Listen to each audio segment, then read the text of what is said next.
Assalamualaikum dan salam sejahtera. Saya ucapkan kepada para penonton Sembang Santai Ekonomi. Kembali kita bersiaran setelah hampir beberapa bulan kita orang kata tu berehat.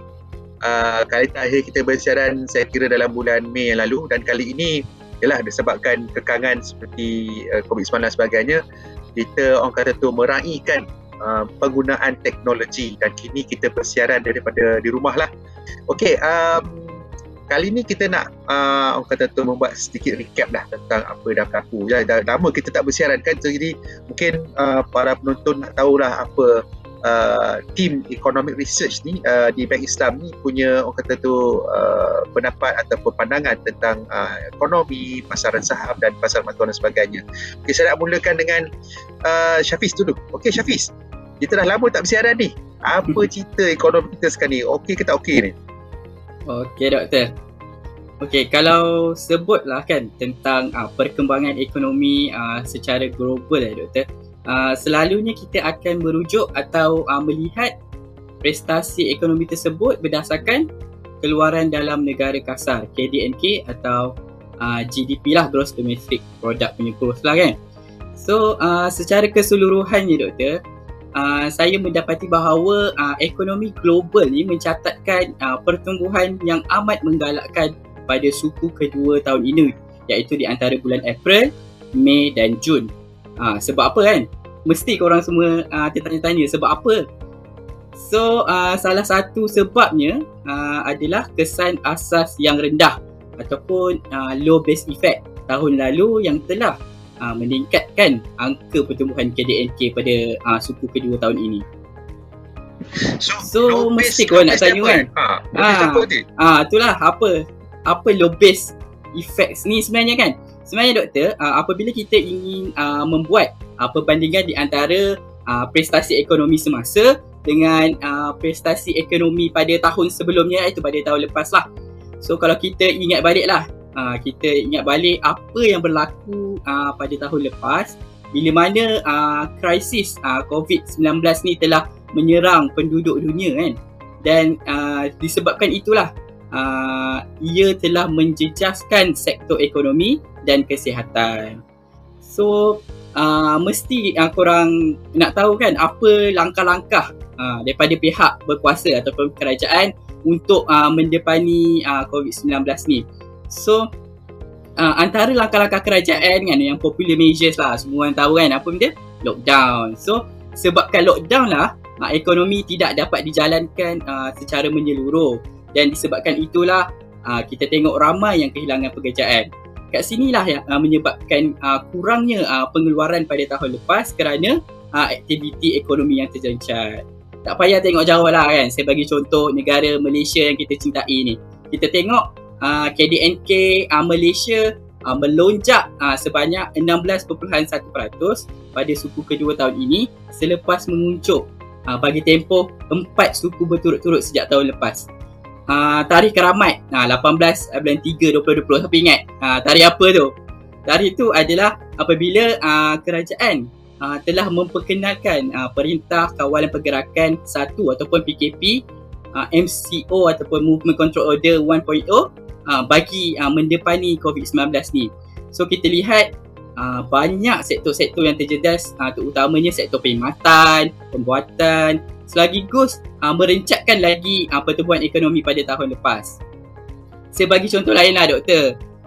Tak payah tengok jauh juga, ekonomi Singapura kan, ekonomi negara jiran kita juga telah mencatatkan pertumbuhan sebanyak 14.7% pada suku kedua, dan ini jauh lebih tinggi berbanding tempoh yang sama tahun lalu apabila negara tersebut mencatatkan ekonomi yang menguncuk sebanyak 13.3%, hasil daripada langkah-langkah circuit breaker yang dilaksanakan dari 7 April sehingga 1 Jun tahun lepas. So kan doktor, sebenarnya lower base effect ni dia tak unik lah doktor, sebab saya tengok semua negara mengalami situasi yang sama. Namun perlu diingatkan, tidak dinafikan juga pembukaan ekonomi secara berperingkat, langkah-langkah fiskal dan monetary yang lebih baik serta program vaksinasi yang menyeluruh juga telah menyokong kegiatan ekonomi pada separuh masa pertama tahun ini. Dan korang semua tunggu, jangan ke mana-mana kerana kita akan menerangkan dengan lebih lanjut lagi langkah-langkah fiskal dan monetary selepas ini. Okay, so senang cerita, ekonomi tu adalah tanda-tanda pemulihan dan apabila ekonomi tu semakin dibuka sepatutnya lebih baiklah. So Adam, nak tanya pula Adam ni pasal berkenaan dengan kesan kepada ataupun perkembangan terkini lah. Apakah yang telah orang kata tu berlaku sepanjang data-data ini telah diumumkan? Okey doktor, kalau kita lihat kepada pasaran saham tempatan kita lah sejak kebelakangan ini, kita dapat lihat para pelabur asing telah mula menjadi pembeli bersih pasaran saham kita. Tapi sebelum tu saya nak terangkan mengapa kita menggunakan terminologi bersih untuk menjelaskan aktiviti pembelian para pelabur ini. Jadi kalau terlihat kepada terminologi bersih ini, kita akan kaitkan dengan terminologi bahasa Inggeris iaitu net. So secara lebih terperinci lah, kalau kita katakan para pelabur adalah pembeli bersih, ia menandakan bahawa jumlah pembelian melebihi jumlah penjualan, manakala kalau kita katakan penjualan bersih, ia menandakan bahawa jumlah penjualan melebihi jumlah pembelian. Okey, berbalik kepada aktiviti pembelian saham oleh para pelabur asing di pasar saham tempatan kita pada bulan Ogos tahun ini, para pelabur asing telah merekodkan pembelian bersih bulanan yang pertama selepas 25 bulan berturut-turut menjadi penjualan bersih. So maksudnya selepas 2 tahun, hampir 2 tahun ataupun lebih 2 tahun, bulan lepas kita dapat saksikan pembelian bersih di kalangan pelabur asing. Ya, betul itu doktor. Okey Adam, so perkembangan yang baik, tapi apa faktor yang kata tu menjadi tarikan kepada pelabur asing untuk datang dan membeli saham-saham di Malaysia ni? Okey, salah satu faktor yang menarik minat kembali para pelabur asing kepada pasaran saham kita adalah pengumuman kerajaan mengenai kelonggaran pergerakan bagi individu dan pekerja yang telah lengkap 2 dos vaksin. Ini kerana kalau kita lihat jikalau lebih ramai pekerja dibenarkan untuk bekerja di tempat-tempat seperti kilang, ini sudah tentu akan dapat menaikkan prestasi kewangan syarikat-syarikat, terutamanya syarikat yang tersenarai di Bursa Malaysia. Okey, Adam, selain pada apa yang Adam sebutkan tadi kan, tapi kat Malaysia ni pun ada satu perkara yang agak menarik untuk kita perhatikan, iaitu tak lain tak bukan situasi politik. Politik tu macam mana pula dia punya impact itu pada pasaran saham? Okey, kalau kita lihat ialah dengan pelantikan Perdana Menteri kita yang baru dan juga barisan kabinet baru yang telah mengangkat sumpah, ini sedikit sebanyak memberikan keyakinan kepada para pelabur asing dan juga para pelabur yang lain tentang kepimpinan negara Malaysia. Dan melalui kepimpinan ini, agenda-agenda ekonomi negara sebagai contoh belanjawan negara dan juga rancangan Malaysia yang ke-12 dilaksanakan dengan lancar, insya-Allah. Okey, Jana, kita dah kepada Adam tadi, itu cerita pasaran saham. Pasaran bond ni macam mana pula ni, Jana? Untuk pasaran bond pula, kita lihat kadar hasil telah meningkat secara agak mendadak baru-baru ni. Okey, kadar hasil dengan harga bond mempunyai hubungan yang terbalik. So apabila kadar hasil meningkat, harga bond pun akan lebih rendah. So antara faktor yang menyebabkan harga bond menjadi lebih rendah adalah disebabkan permintaan yang telah menurun di kalangan pelabur. Mungkin juga disebabkan risiko ekonomi yang kini dilihat semakin berkurangan disebabkan kebanyakan ekonomi dunia seperti US, Amerika Syarikat, United Kingdom telah membuka ekonomi mereka dan menggalakkan lagi pembelanjaan dan pemulihan ekonomi mereka. Okey, Ini adalah seiring dengan apa yang telah Adam sebutkan tadi, di mana dana asing telah melingkupkan kemasukan. Bermaksudnya maybe pelabur telah memindahkan aset bond daripada pasaran bond kepada pasaran equity. So Jana, tadi Jana kata kadar hasil atau bond ni dah naik. So maksudnya harga bond turun pasal pasaran bond, pasal pasaran menjual lah. Jadi saya kaitkan pula dengan Adam punya cerita pula, para pelabur membeli. So terdapat orang kata tu macam dia berpindah-pindah pula kepada pasaran bond ke pasar saham. So sebenarnya apa yang perlu kita amati sekarang ni yang berlaku sebenarnya? Okey, sebenarnya kita apa yang terjadilah dia bergantung kepada toleransi risiko kita dan juga asset allocation.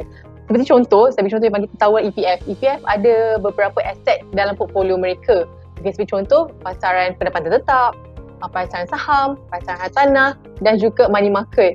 So bergantung kepada keadaan ekonomi pada masa itu. Sekiranya ekonomi bertambah baik, pelabur akan mengambil peluang ini untuk memindahkan atau memilih aset yang membeli pulangan lebih tinggi seperti pasaran equity.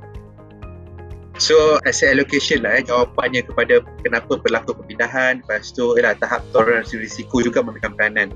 Okey, saya nak berpindah kepada Adibah pula. Kita ada dengar ni, Adam cakap pasal saham, Jana cakap pasal pasaran bond, Syafiz cakap ekonomi secara umum. Mata wang ringgit, apa yang telah berlaku sebenarnya? Okey doktor, dari segi ringgit sekarang ini menunjukkan perubahan yang positif di mana kadar pertukaran untuk $1 Amerika Syarikat ke ringgit Malaysia mencecah sekitar RM4.15 ke RM4.17 berbanding julat antara RM4.22 ke RM4.24 pada akhir bulan Julai dan awal bulan Ogos sebelum ni. So persoalannya, kenapa ringgit mencecah sehingga RM4.22? So salah satu faktor yang menyebabkan bacaan ringgit sedemikian disebabkan jaan pelabur pada waktu tapering yang dilaksanakan oleh Rizab Keseluruhan Amerika Syarikat ataupun kita panggil sebagai Federal Reserve. Okey, so tapering ni, saya kalau sebut tapering bukan apa, saya teringat masa sekolah rendah tu belajar bahasa Inggeris rubber taper. So tapering ni apa benda sebenarnya? Okey, so bila bercakap pasal tapering ni mesti ada yang tertanya-tanya apa itu tapering dan bila tapering berlaku dan sebagainya. So tapering ni berlaku apabila Federal Reserve melakukan dasar kewangan QE atau nama penuhnya kita panggil sebagai quantitative easing. Okey, kadar faedah acuan pun merupakan dasar kewangan juga, tetapi pendekatannya lebih tradisional yang mana kita selalu dengar bila Bank Pusat mengawal naik turunnya untuk memastikan kestabilan dalam kewangan sesebuah negara. Tapi kalau untuk QE, konsep dia bila berlakunya lambakan cash dalam sistem kewangan. Apabila Bank Pusat mengambil keputusan untuk menambahkan penawaran wang melalui pembelian aset secara berskala besar. Ideanya adalah untuk menggalakkan bisnes atau orang ramai untuk meminjam dan berbelanja lebih, mengembangkan lagi ekonomi. So perkembangan ekonomi ini juga akan seterusnya mewujudkan lagi banyak peluang pekerjaan. Sehinggalah pada satu tahap yang mana ekonomi ini dah beransur menjadi lebih pulih, tapering ni akan berlaku. So apa itu tapering ni? So tapering ni bermaksud Federal Reserve mengurangkan pembelian aset secara berskala besar dan secara tidak langsung akan mengurangkan cash yang banyak dalam sistem kewangan sebelum ni. So kalau kita lihat semula episod atau event yang lepas, kebiasaannya Federal Reserve dia akan mengurangkan QE dulu, which is tapering yang saya explain tadi. Bila dah start tapering, baru kadar dana keseluruhan akan dinaikkan. Okay, pernah berlaku lah sebelum ni benda ni pernah berlaku. Federal Reserve memurangkan aset pembelian berskala besar pada tahun 2014. Pada ketika itu, aset pembelian berjumlah USD 85 bilion. So kemudian barulah Federal Reserve menaikkan kadar dana keseluruhan pada tahun 2015, iaitu setahun selepas itu. So berbalik semula dekat cerita kita tadi, kenaan kenapa ringgit belum cecah sampai RM4.22. So jawapannya adalah sebab jangkaan pelabur untuk waktu tapering yang akan dilaksanakan oleh Federal Reserve yang kemudiannya akan diikuti dengan peningkatan dana persekutuan. So secara umumnya, bila tapering dilaksanakan oleh Federal Reserve, dia menunjukkan ekonomi Amerika Syarikat semakin berkembang. So apabila ekonomi di sana semakin berkembang, dia akan mengukuhkan lagi dolar Amerika Syarikat. So hal ini secara tidak langsung akan melemahkan mata wang yang lain, termasuklah mata wang ringgit kita. So namun begitu, baru-baru ni ketika persidangan simposium Jackson Hole yang diadakan pada akhir bulan Ogos, pengerusi federal iaitu Jerome Powell telah mengatakan bahawa tapering memang akan berlaku pada tahun ini, tetapi kadar darah persekutuan akan mengambil masa yang lebih lama, yang mana dia tidak akan berlaku dalam masa yang terdekat. So ucapan dari Powell itu sendiri sedikit banyak memberi kelegaan kepada mata wang yang lain termasuklah ringgit Malaysia, dan menyebabkan kadar pertukaran ringgit tadi mencecah sekitar RM4.15 ke RM4.17 untuk $1 Amerika Syarikat. So amat penting kita nak memantau situasi ataupun dasar yang bakal diambil oleh Reserve Amerika Syarikat ni ataupun Federal Reserve. Kalau dia kata nak taper je terus bergegar nilai ringgit. Tapi bila J. Powell kata apa ni kadar faedah tu ataupun kadar pembayaran tu akan tidak dinaikkan dalam masa terdekat ni, lega sikit dah. Ringgit terus betul-betul mencatatkan pengukuhan. So itulah dia punya situasi yang kita sedang alami sekarang ni. Mula-mula agak macam kurang betul memberansangkan, tapi terdapat orang kata tu seperti saya katakan pada awal tadi, hopefully lah diharapkan sinar lights at the end of the tunnel. So kita akan berhenti seketika untuk orang kata tu berehat, dan pada pusingan ataupun slot yang selepas ni kita akan bincangkan. Kita dah dengar apa yang dah berlaku. So apa jangkaan pula? Apa yang kita boleh jangkakan dari sudut ekonomi ataupun dari sudut pasaran saham dan sebagainya, dan dasar-dasar yang bakal dilaksanakan. Okay, stay tuned everyone. Assalamualaikum.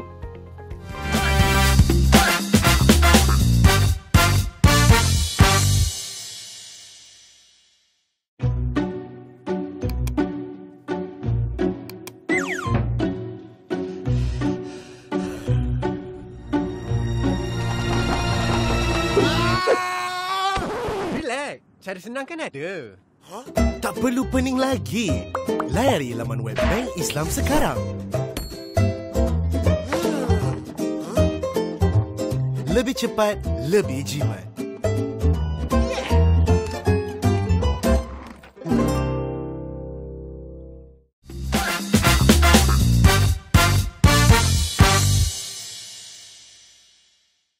Okey, kita kembali kepada pusingan yang kedua.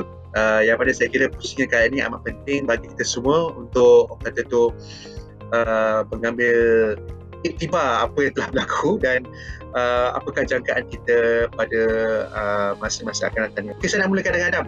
Okey Adam, macam mana kita nak kata tu set kita punya expectation ataupun jangkaan berdasarkan apa yang telah berlaku ni Adam? Okey doktor, untuk bulan-bulan yang akan mendatang untuk tahun ni lah kan, sudah tentu belanjawan 2022 akan menjadi akan menarik perhatian masyarakat negara kita, dan belanjawan untuk tahun depan akan menumpukan kepada 3 fokus utama. Yang pertamanya memacu pemulihan ekonomi, kedua membina sumber daya ketahanan negara, dan ketiga memangkin pembaharuan. Dan penekanan juga akan diberikan untuk merancakkan ekonomi digital dalam usaha mengukuhkan daya saing negara dalam menghadapi norma baharu global.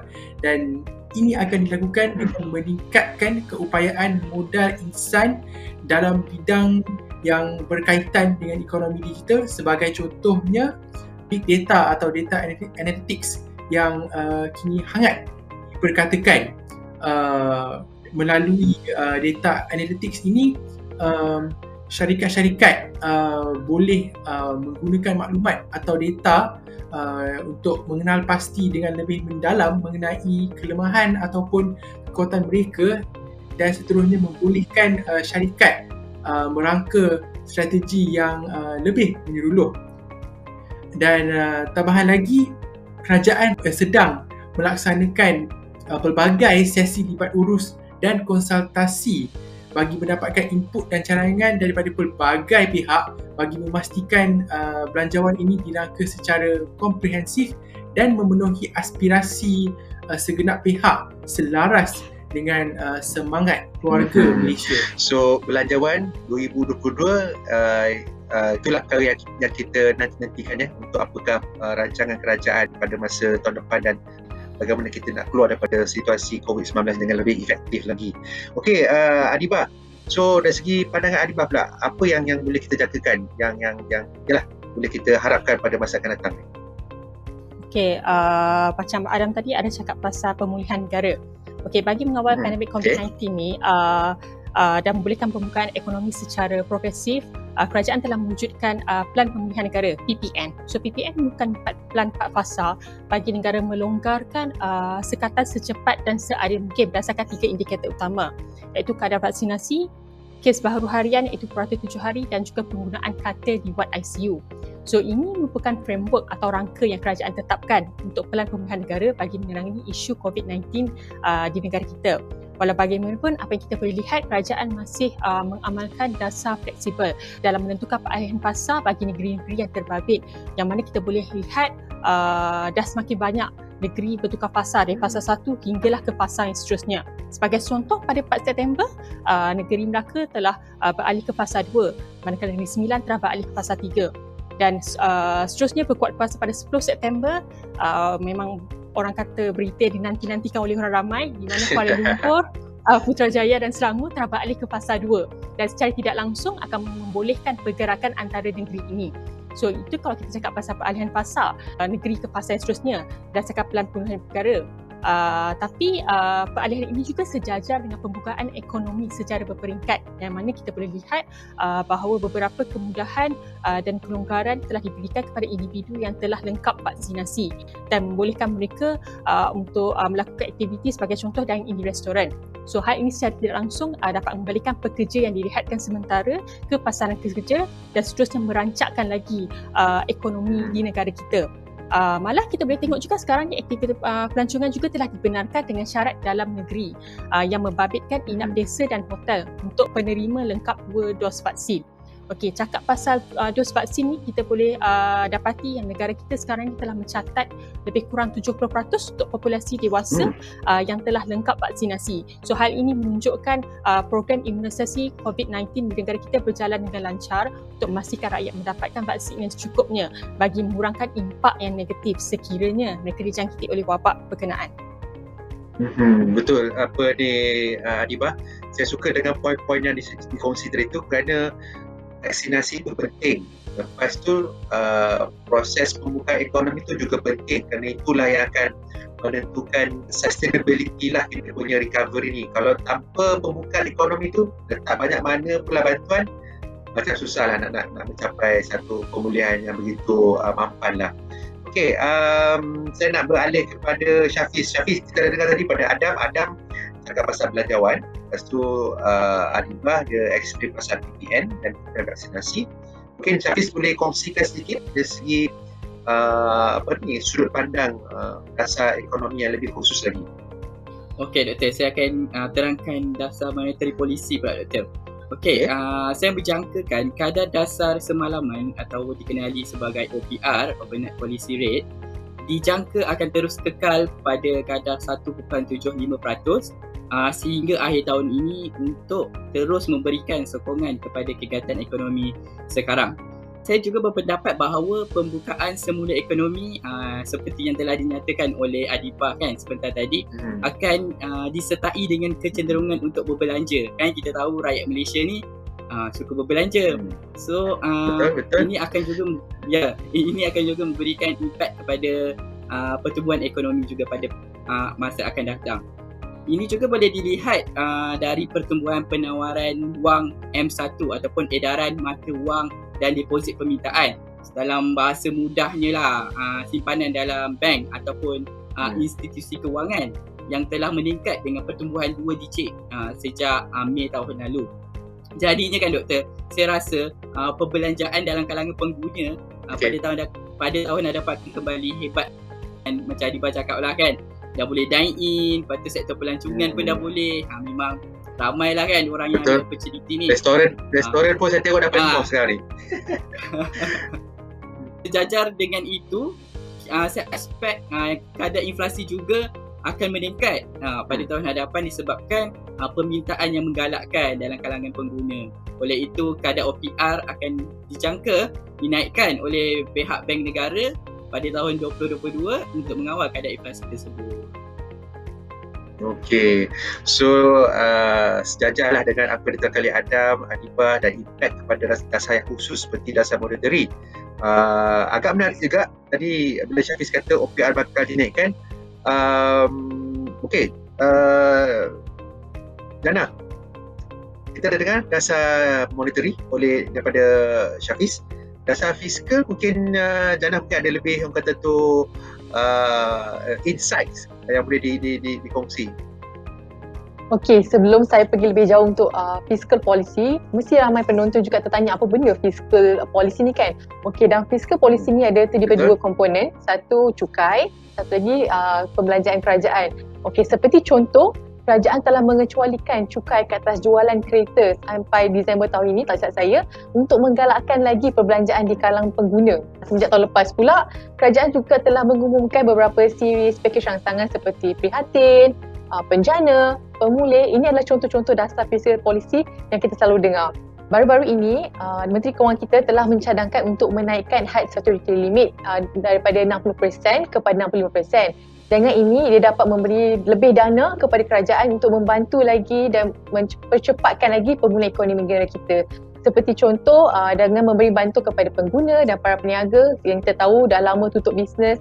Dengan bantuan ini dapat menjumpstart lagi ekonomi dan bisnes mereka apabila ekonomi dibuka kendian. Dengan ini, kita harap dengan fiscal policy dan monetary policy dia akan seiring untuk membantu dan merancangkan ekonomi akan datang. So senang cerita dasar fiskal ni nampak gayanya dia akan terus kekal orang kata tu memberi bantuan ataupun menyokong pertumbuhan ekonomi. Manakala OPR ni pula mungkin ada kemungkinan dinaikkan kadar OPR tu kerana orang kata tu kita tak maulah kadar faedah ataupun kadar pembiayaan tu dikekalkan terlalu lama, mungkin akan memberi kesan yang negatif yang lain pula. Okey, kita dah dengar tadi perbincangan kita daripada pusingan pertama sehinggalah ke pusingan yang kedua ini, dan di mana pusingan kedua lebih kita mementingkan kepada jangkaan ataupun ujuran lah. Dan kita dapat lihat negara yang disebutkan oleh Adibah tadi, saya kira satu fakta yang amat penting iaitu kadar vaksinasi di kalangan populasi dewasa telah mencapai 70%, dan kita dah menghampirilah apa yang dikatakan sebagai imuniti berkelompok, dan nampak gaya telah banyak negeri-negeri telah pun beralih ke fasa seterusnya dalam program pemulihan negara PPN. Jadi saya kira aktiviti ekonomi akan lebih rancak lagi, dan insya-Allah kita harapkan yang baik-baik saja supaya sinar di hujung terowong tu akan terus menyinar dan kita akan keluar dari terowong yang gelap ni. Macam itulah. Rasanya kita telah pun sampai ke penghujung rancangan. Kita telah dengar dari kupasan-kupasan yang dibuat oleh Adam, Adibah, Syafiz dan Jana, dan apa yang dapat saya rumuskan, negara berada dalam landasan yang betul, tepat untuk kita mencapai suatu bentuk pemulihan ekonomi yang lebih baik lagi. Akhir kata, saya ucapkan kepada para penonton supaya kekal positif, sentiasa cakna tentang perkembangan semasa dan bersabar dalam menghadapi ujian yang kita sedang hadapi ini, iaitu cabaran penurunan wabak COVID-19. Assalamualaikum dan salam sejahtera. Bye-bye.